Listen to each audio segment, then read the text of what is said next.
ஓம் சத்குரு சாய்நாதாய நமோ நமக. எனது முதன்மை பேராசான் மதிப்புக்கினி ஆதித்ய குருஜி ஐயா அவர்களுக்கு குரு வணக்கம். உலகம் முழுக்க பரவி இருக்கின்ற தமிழ் உறவுகள் அனைவருக்கும் மதுரை ஜோதிட சாய் செல்வத்தின் இனிய வணக்கங்கள். வாழ்க பல்லாண்டு. இன்னைக்கு நம்ம பார்க்க போற பதிவு,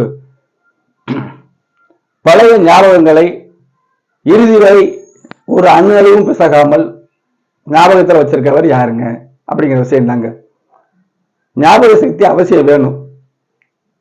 ஒரு விஷயம் கொடுக்கல் வாங்கல்ல, ஒரு தொழில் செய்யறதுல, ஒரு மனப்பாடம் செய்து பரிச்சை எழுதுறதுல, ஒரு ஞானத்தை வச்சு பிழைக்கிறதுல ஞாபக சக்தி அவசியமான ஒன்று. தலைப்பை பாருங்க, மறுபடியும் சொல்றேன். பழைய ஞாபகங்களை நினைவில் வைத்திருப்பவர் யார்? எல்லாத்துக்குமே ஜோதிடத்துல பதில் உண்டு. கிரக சுபத்துவ பாவத்துவத்தை முழுதாக அறிந்தால் அனைத்துக்கும் பதில் சொல்லலாம். 12 கட்டங்களும் ஒவ்வொரு விஷயம். உதாரணத்துக்கு லக்கணம் உங்களை பற்றி தெரிவிக்கும், உங்க எண்ணங்களை தெரிவிக்கும், உங்களுடைய குணங்களையும் தெரிவிக்கும். லக்கணத்தோட தொடர்பு கொண்ட கிரகங்களை வைத்து 2ஆம் இடம் வாக்கு, தனம், குடும்பம், 3ஆம் இடம் தைரியம், வீரியம், இளைய சோதனை, இப்படி வந்துட்டே இருக்கும். வரும் பொழுது இந்த ஞாபக சக்தி அதிகமா இருக்கிறவர்களுக்கான பலன்களை பார்ப்போம். அதுக்கு முன்னாடி அஸ்ட்ரோ சாய் செல்வம் அப்படிங்கிற எனது யூடியூப்ல 1000க்கும் மேற்பட்ட பயனுள்ள வீடியோக்கள் இருக்குது. கல்வி, வேலை, தொழில், திருமண அமைப்பு, வெளிநாடு செல்லுதல், வேலையா தொழிலா, எந்த வேலை செஞ்சா பிரயோஜனமா இருக்கும், தொழில அதிகமா சம்பாதிப்பாரா, வெளிநாடு போய் சம்பாத்தியம் எந்த அளவுக்கு இருக்கும், வேலை செய்தா உயர்வா, வேலை தான் அவருக்கு பயனுள்ளதா இருக்குமா, கடன் சுபக்கடனா அசுப கடனா, கடன் இருந்துச்சா தீர்ற காலம், இப்படி அனைத்து விஷயங்களையுமே அதில் சொல்லியிருக்கேன்.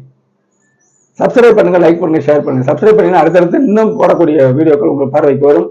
அதன் மூலம் ஜோதிடத்தில் உண்மை தன்மையை தெரிந்து உங்கள் ஜாதகங்கள் எல்லாம் பார்த்துக்கொள்ள ஒரு வாய்ப்பு ஏற்படும். ஷேர் செய்தீர்கள் ஆனால் நீங்க மட்டுமில்ல, உங்க உறவினர்கள், நண்பர்கள் அனைவரும் பார்க்கக்கூடிய வாய்ப்பாகவும், அவர்கள் ஜோதிடத்தை உணர்ந்து அவருடைய ஜாதகத்தில் உள்ள பலன்களை என்னிடம் கேட்டு தெரிந்து கொள்ள ஒரு வாய்ப்பாக இருக்கும். தனிப்பட்ட முறை ஜாதக பலன் வேண்டினால் திரையில் தெரியக்கூடிய இந்த வாட்ஸ்அப் நம்பருக்கு தொடர்பு கொள்ளுங்க. தெளிவாக கிரக விளக்கத்தோடு சொல்வது எனது இயல்பு. கிரக விளக்கத்தோடு ஏன் சொல்லணும்? கிரக விளக்கத்தோடு சொன்னாத்தான் ஜோதிடத்தில் ஒரு நம்பிக்கை வரும். எந்த ஒரு விஷயத்துக்கு போனாலும் அது மேல முதல்ல நம்பிக்கை வைக்கணும். அப்புறம் தான் அதோட அது என்னன்னு பார்க்கணும். அங்க அமைப்புல சொல்றேன். இதை உள்ளூர் நண்பர்கள், வெளியூர் நண்பர்கள், வெளி மாநிலத்தில் உள்ளவர்கள், வெளிநாட்டில் உள்ளவர்கள் உணர்வார்கள். ஒரே ஜாதகம் பார்த்தா அடுத்தடுத்து பார்ப்பாங்க. திருமண பொருத்தம் சிறப்பாக பார்ப்போம். 10 பொருத்தத்தில் எந்த விஷயம் இல்லை. ஜாதக அனுகூல பொருத்தம் பார்த்துட்டு திருமண வாழ்வு எப்படி இருக்கும்னு சொல்லணும். கண்டிப்பா அந்த அமைப்பையும் நீங்க கேட்டு தெரிஞ்சு கொள்ளலாம். குடும்ப ஜாதகங்களை பார்த்தால் மிக தெளிவான பலன்களை நீங்கள் அறிந்து கொள்ளலாம். இப்ப வீடியோக்குள்ள போவோம். பழைய ஞாபகங்களை, சிறு வயதில் இருக்கிற ஞாபகங்கள் உட்பட அப்படியே ஞாபகம் வச்சுக்கிறவர் யாருங்க அப்படிங்கிற இது 8ஆம் இடம் மறைமுகமான ஒரு தன்மை, மறைந்திருப்பது. இன்னைக்கு நடக்கிறது நாளைக்கு மறைவு தானே. சிறு வயதில் நடந்த உரம் ஸ்டோர் ஆகும், மறைவுல போய் இருக்கும். அப்ப அந்த மறைவு சார வெளிச்சமாகணும். முதல்ல ஞாபக சக்திக்கு புதன், அது எந்த லக்கணத்துல, அப்ப புதனுடைய கன்னி மிதனத்தில் இருக்கிறத ஞாபக சக்தி இருக்குமா? அப்படிலாம் கிடையாது. எல்லா லக்கணத்துக்காரத்திலையும் எல்லா லக்கணத்திலையுமே ஞாபக சக்தி அதிகமான உள்ள அமைப்புல ஒரு சிறு பிசகு கூட இருக்காது. ஒரு 2 வயசுல என்ன நடந்துச்சுன்னா அப்படியே 60 வயசுல கூட கடகடன்னு சொல்லுவாங்க. அப்படிப்பட்ட ஞாபக சக்தி உள்ளவர்கள் யார், அவர்களுக்கு எப்படி கிரக நிலை இருக்குங்கிறத நம்ம பார்ப்போம். புதன் தாங்க ஞாபக சக்திக்கு. புதன் பழுதில்லாமல் இருக்கணும். பழுதுல என்ன, பாவரோட சேரக்கூடாது, செவ்வாயோட சேர்ந்து பாவத்துவம் ஆகக்கூடாது, சனியோட சேர்ந்தா மறந்துடுவாங்க, எதையுமே படித்ததும் ஞாபகம் இருக்காது.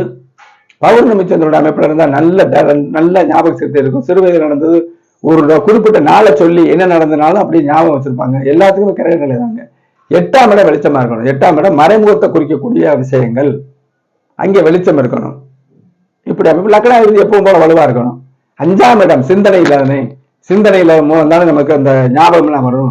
அந்த ஸ்தானம் நல்லா இருக்கணும். ஒரு வார்த்தையில் பதிலில்லை. சந்திரனும் நல்லா இருக்கணும், மனோகாரகன் இல்லையா, அதுவும் நல்லா இருக்கணும். இப்படி இருக்கிறவங்க சின்ன வயதுல உள்ள ஞாபகத்தை வச்சிருப்பாங்க. இது எதுக்கு தேவை? தொழில் செய்யறோம், பாக்கி கொடுக்குறோம், குறிச்சு வைக்காட்டாலும், சில பேர் பாருங்க நோட்ல குறிக்காட்டாலும், ஒரு கடை நடத்துறவங்க இத்தனை தேதி பொருள் வாங்கினீங்க, இத்தனை தேதி கொடுக்கல நீங்க அப்படிம்பாங்க. அப்ப ஞாபக சக்தியும் தொழிலுக்கு அவசியமான ஒன்று தானே. அது மாதிரி யூகமா ஒருத்தர் பேசுறது, நம்ம சாஸ்திரத்தை படிக்கும் போது ஞாபக சக்தி வேணும். ஒரு மந்திரத்தை படித்தாலும் கடகடன்னு சொல்லணும். எல்லாத்துக்குமே ஞாபக சக்தி அவசியம் தானே. இதை ஒரு வானியல் விதிப்படி உள்ள ஜாதகத்தோட பொறுத்துறாங்க. இது வானியல் விதிப்படி. ஏன்னா அடிக்கடி சொல்ற மாதிரி புதன் இங்கதான் சுக்கரன் சூரியன் இருப்பாரு. கண்டிப்பா நான் போடல. இப்ப இதை மட்டும் நம்ம பார்க்கிறோம். விருச்சிக லக்னம் புதன் ஆகாதவர் தான். இந்த விருச்சிகத்துக்கு ஆகாதவர் அதுக்குன்னு உங்களுக்கு, அதாவது ஒரு கிரகத்துக்கு அவயோகத்துல கூட அந்த கிரகம் பரிணமிக்கும், அந்த கிரகம் நல்ல சத்தம் கொடுக்கும். சுபத்துவம் தான், சுபத்துவ பாவத்துவத்துலதான் இந்த அமைப்பு இருக்கு. எழுத்து மூல நூல்கள் இருக்கத்தான் செய்யுது. இந்த லக்கணத்துக்கு நல்லது, மேச லக்கணத்துக்கு சூரியன் சந்திரன் செவ்வாய் குரு இவ்வளவுதான் நல்ல செய்வான் இருக்கு. ஆனா மேச லக்கணத்துக்கு இத்தனை கிரகமும் கெட்டு போய் பலன்கள் செய்யாத அமைப்புலையும், மேசத்துக்கு ஆகாத புதனும் சுக்கிரனும் சனி கூட ஒரு சுபத்துவம் ஆகக்கூடிய வாய்ப்பு இருக்குல்ல. அப்ப அந்த அதோட ஜாதகத்தின் அமைப்பு எல்லாமே வரலாம். விதிவிலகல் நிறைய இருக்கு. இப்ப விருச்சிக லக்னம் போட்டிருக்கேன், 8ஆம் இடத்துல குருங்க. 8ஆம் இடத்துல குருன்னா 8ஆம் இடத்துல வெளிச்சமா இருக்கு குரு. அப்ப மறைந்த சிந்தனைகள், மறைமுகமான விஷயங்கள்ல இவருக்கு நாட்டம் இருக்கும். அப்படியே சரி. 12ஆம் இடமும் மறைவு தானே, 12ஆம் இடமும் மறைவு, அதுவும் மறைஞ்ச விஷயங்கள். அதான் 12ஆம் இடமும் குரு வெளிச்சமாகுதுங்க. 12 கூட சுக்கிரன் இங்க கூட போட்டுக்குங்க, நீசபங்க ராஜயோகத்துல இருக்கிற மாதிரி சந்திர ஒளி பௌர்ணமி அமைப்பு. இங்க கூட சூரியனை போட்டுக்கிறீங்க. இந்த அமைப்புல பௌர்ணமி அமைப்புல புதன் இருக்காருங்க. புதன் ஆட்சி உச்சம். விருச்சிக லக்னத்துக்கு ஆகாதவராக இருந்தாலும் வெளிச்சம் வரும்போது அந்த ஸ்தானங்கள் பலன்லாம் மறைஞ்சிடும். அப்ப புதன் வெளிச்சப்படுறாரு, 8ஆம் இடம் வெளிச்சமாகுது, 12ஆம் இடத்தை பார்க்கிறாரு. 12 கூடிய புதனுமே இவர் 8 கூடிய வரை புதனே ஆகிறாரு விருச்சிக லக்னத்துக்கு. இங்க 11ல இருந்து சந்திர ஒளிய வாங்குறாருங்க. அப்ப 5ஆம் இடத்துலையும் பாக்கியாதிபதி இருக்காரு. பாக்கியாதிபதி இருக்கிறது இவர் ஒரு நல்ல சிந்தனையாக சொல்லலாம். அப்ப சிந்தனை மூலமும் நமக்கு ஞாபக சக்தி வருங்கிறதுக்காக 5ஆம் இடத்துல சந்திரன் பௌர்ணமியா இருக்காரு, புதன் சந்திர ஒளியை வாங்குறாரு.